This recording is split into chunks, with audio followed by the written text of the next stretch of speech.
새로운 기체예요. BO105. 무장 같은 거 보시게 되면 장난 아니고, 오늘 사실은 약간 떨리는 게 또 회전이 어느 정도 올라갈 때까지 기다려줘요. 바람이 엄청 불어요. 바람 너무 불어. 자, 올라갑니다.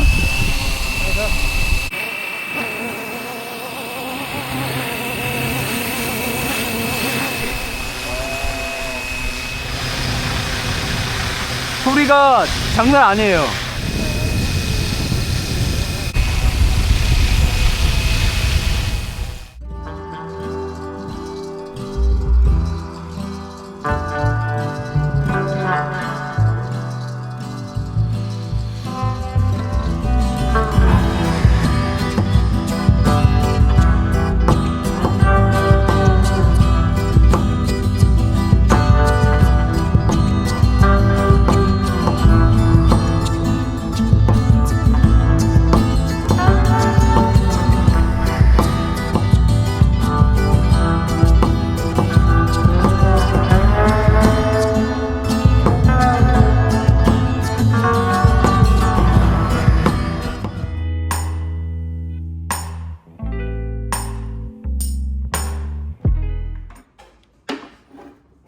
안녕하세요 여러분, 강화재입니다. 오늘 리뷰할 제품은 플라이윙에서 나온 BO105 470급 사이즈의 실무급 스케일 헬기인데요.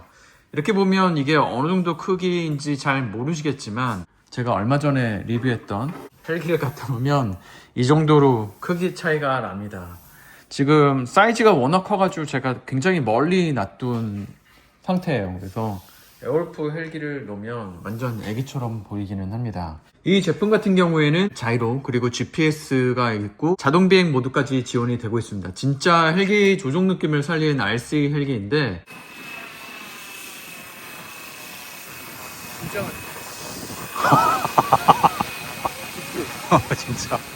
진짜 헬기 같다. 자동으로 한번 해볼까? 5자 비행을 한번 해볼게. 알지? 작은 오자였어. 아, 그러네. 생각보다 작게 그렸어. 야, 바람 이렇게 부는데도 딱 동그라미 그리네. 역시 GPS. 거의 드론이에요. 드론이요. 진짜 드론이야, 이 정도면. 직접 조종해보고 느낀 점, 그리고 이 기체의 장단점을 영상 하나로 전부 알려드리도록 할게요. BO105는 서독 오토로분의 벨코사가 개발한 경량 쌍발 다목적 헬리콥터로 세계 최초의 경량 쌍발 헬리콥터였고요. 루프 같은 공중국의 기동을 수행할 수 있는 최초의 회전익 항공기이기도 했습니다. BO105는 힌지 없는 로터 시스템을 갖추고 있는데, 이는 1970년도 실전 배치 당시 헬리콥터 기술의 굉장히 획기적인 혁신이었고요. 이 헬기의 스펙을 잠깐 말씀드린다고 보면 최신 GPS 기능이 탑재된 헬기입니다. 진짜 헬기 같은. 구매를 하게 되면 조종기하고 매뉴얼 그리고 스크루드라이버 세트가 들어가 있고 배터리 충전기입니다. 4셀짜리니까 여기에 맞춰서 이렇게 끼워가지고 충전하시면 되는데, 저는 이거보다는 제가 쓰는 충전기가 있어서 다르게 쓰고 있기는 합니다. 5000mAh 4셀 배터리 하나 가지고 비행할 수 있는 시간이 대략 한 25분인데 이거는 정말 어마어마한 그런 비행시간이라고 보시면 돼요. 보통 RC1기나 비행기 같은 경우에 비행시간 자체가 한 5분? 6분 정도밖에 안 되거든요. 로터의 직경은 800mm고 기체 길이는 720mm로 굉장히 큽니다. 최근에 했던 에어울프, 애기애기한 에어울프가 지금 이 정도 크기로 굉장히 작아요. 기체폭 같은 경우에는 150mm, 그리고 높이는 235mm입니다. 기체 중량은 1.3kg로 4종 헬기 면허가 있어야 되고요. 레디 투 플라이 제품으로 사게 되면 출하 당시에 이렇게 조종기까지 다 세팅이 되어 있기 때문에 할 게 없어요.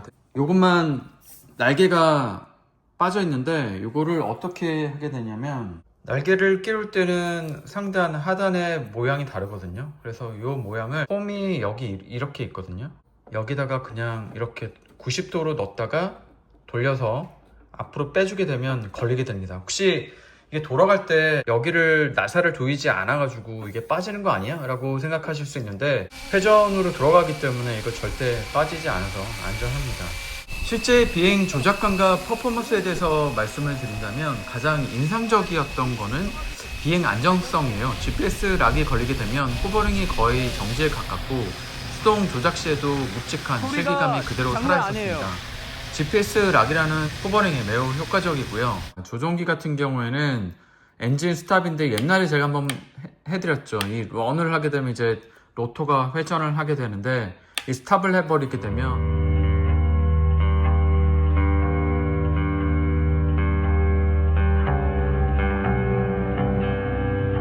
비행 중에 만약에 얘를 긴급 스탑을 눌러버리게 되면 그대로 추락하게 됩니다. 비행 모드는 일반적으로 할 수 있는 노멀 그리고 O자형으로 자동으로 비행을 해주고요. 8자로 자동 비행을 해줍니다.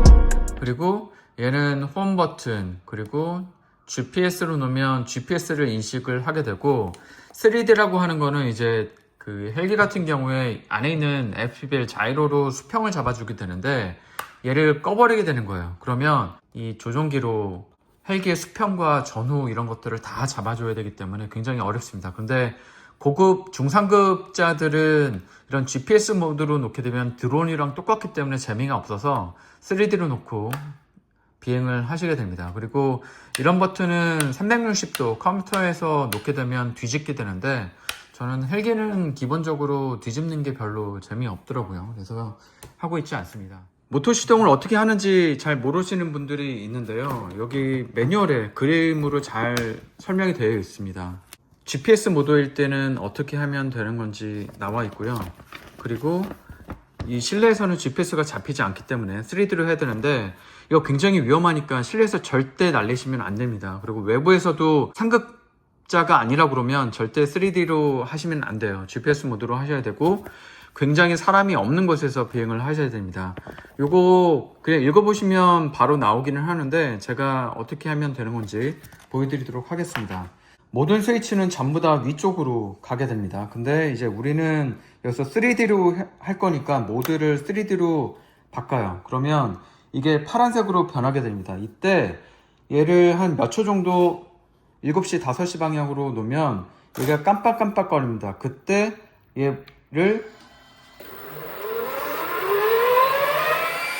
여기서 스탑하면 바로 이렇게 엔진이 꺼지게 됩니다.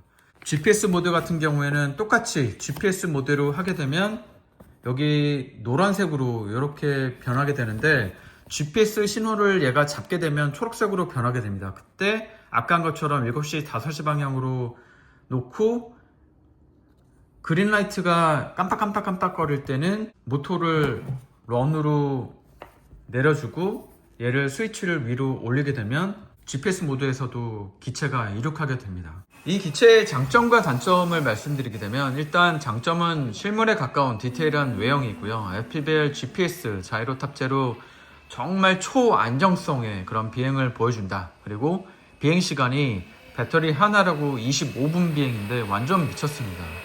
이런 배터리 2개만 가지고 있어도 거의 1시간 하루 종일 놀 수 있다고 볼 수 있고 레디 투 플라이 구성으로 바로 비행을 할 수 있다는 점도 굉장히 좋아요.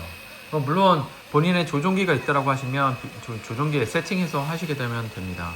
단점은 가격대가 좀 높죠. 이런 스케일 헬기 같은 경우는 굉장히 고가의 비행기라서 알리 같은 게 조금 더 쌀 수도 있는데 한 몇만 원 더 쌀 수 있는데 이거 나중에 AS 받으려고 그러면 알리는 이런 거 하기는 조금 위험스럽죠. 그래서 저 같은 경우에는 보통 RC 전문점에서 구매를 하게 됩니다. 그리고 3D 비행이 되기는 하지만 이 헬기 자체가 3D용으로 나온 건 아니기 때문에 그건 적합하지 않고요.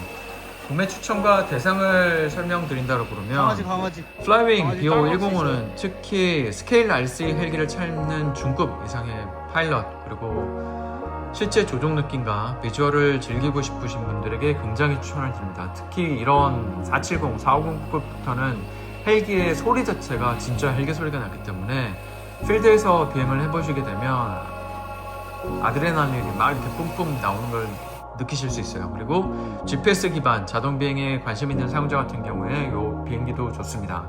시그널을 놓쳐도 얘가 다시 이륙했던 장소로 들어오기 때문에 굉장히 안정적이에요. 반면 빠른 고속기동이나 3D 비행을 기대하신다면 다른 3D 전용 헬기를 구매하는 게 좋습니다. 총평을 좀 해보면 플라이윙 BO105는 단순한 RC 헬기를 넘어서 진짜 헬기를 조종하는 느낌을 재현한 제품으로 GPS 락이 걸리게 되면 호버링이 거의 정지에 가까운 비행 안정성이 인상적이었어요. 그리고 바람 저항성 자체가 5단계입니다. 그래서 굉장히 바람이 세고 가지가 굉장히 위아래로 흔들릴 정도의 큰 바람이었는데도 불구하고 호버링이 안정적으로 됐습니다. 수동 조작 시에도 묵직한 시기감을 그대로 느낄 수 있어서 흥분이 되고, 특히 통상 5분 정도의 스케일 RC 비행시간을 넘어선 20분에서 한 25분 이상의 비행시간은 스케일 헬기의 매력을 느끼기에 정말 충분한 시간이 아닌가 생각이 듭니다. 실제 조종 느낌과 헬기 소리 그리고 비주얼을 즐기고 싶으신 분께 강추를 드려요. 영상이 유익하셨다면 좋아요, 구독, 알림 설정 부탁드리고 궁금하신 점이 있다면 댓글로 남겨주세요. 다음 리뷰에서 또 뵙겠습니다. 감사합니다.